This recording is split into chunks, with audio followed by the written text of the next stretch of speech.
Coucou tout le monde, je vais vous faire la correction de l'écurie SP13.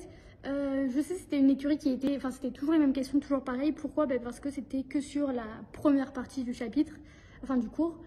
Du coup, j'étais obligée de toujours refaire pareil. Et c'est si vous faites bien la correction, que vous apprenez bien vos erreurs, vous allez vraiment connaître cette partie du cours et c'est vraiment ce qui tombe dans les annales. J'ai pas essayé de faire beaucoup plus compliqué. Donc on va prendre les items faux et on va les corriger. Pour la question 1, donc c'est une notion très importante. D'ailleurs, je l'ai mis dans la question 1 et 2, c'est la même notion. La A est fausse parce que la convection est un mécanisme qui intervient dans les mélanges à grande échelle. La D, c'est faux. Pourquoi? Parce que le pourcentage à la fin, il faut que ce soit égal. Pour la question 2, la B était fausse. Question B2, la diffusion est prépondérante dans les mélanges à grande échelle. Attention, c'est à petite échelle pour la diffusion.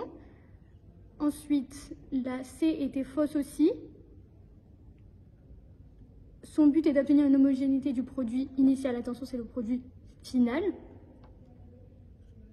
Voilà, donc dans cette partie, la notion importante, c'est convection, donc groupe de particules à grande échelle, cisaillement, couche de particules à grande échelle aussi en industrie, et diffusion, c'est individuel, donc c'est petites particules, pas beaucoup de particules, individuelles, à petite échelle.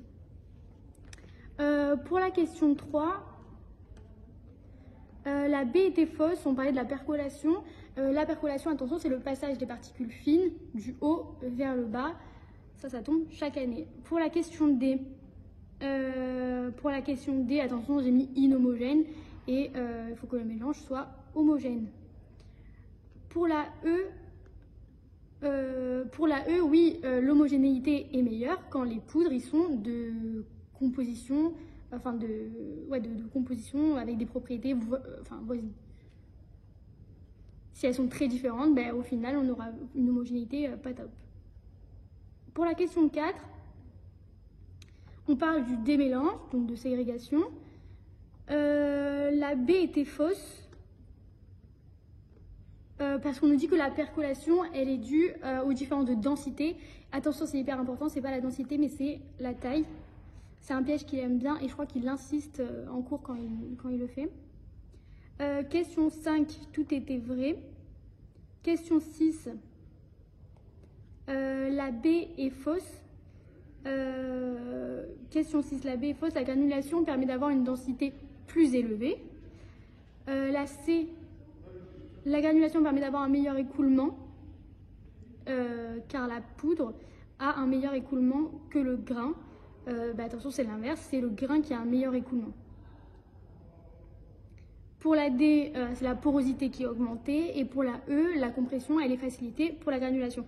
Donc ça, c'est les avantages de la granulation et qu'il faut connaître sur le bout des doigts. Compression, densité élevée, meilleur écoulement, porosité supérieure à celle des poudres, meilleure dissolution, meilleure homogénéité. Et du coup, la biodisponibilité, elle est augmentée.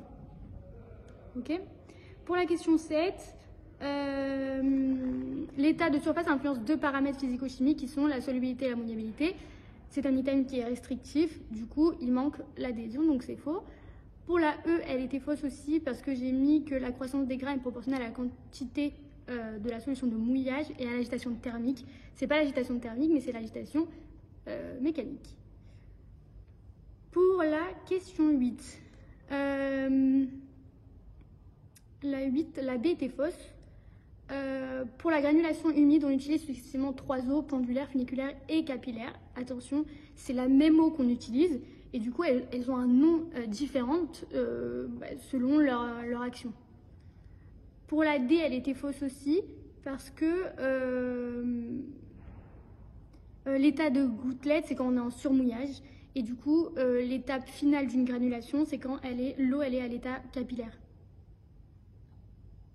Enfin, la granulation plutôt. Pour la question 9, la A était fausse.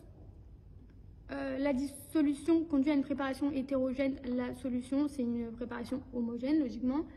La B La B est fausse aussi parce que faut faire cette différence-là. C'est les substances riches qui se dissolvent, enfin riches en solvants qui se dissolvent dans les solvants apolaires. Donc en fait, les hydrophiles dans les polaires et les hydrophobes dans les apolaires. Voilà, c'est ça. Pour la C, elle était fausse aussi. Le méthanol est le solvant le moins polaire. Attention, c'est l'éthanol. Il faut connaître l'ordre de la polarité de ces constituants, quoi. Pour la question 10, la B était fausse. Ah oui, dans cette question 10, j'ai mis les exceptions qu'on pouvait avoir, qu'on pouvait trouver, et il adore les mettre dans les annales. Donc la 10, c'était le citrate de calcium est plus soluble à chaud qu'à froid.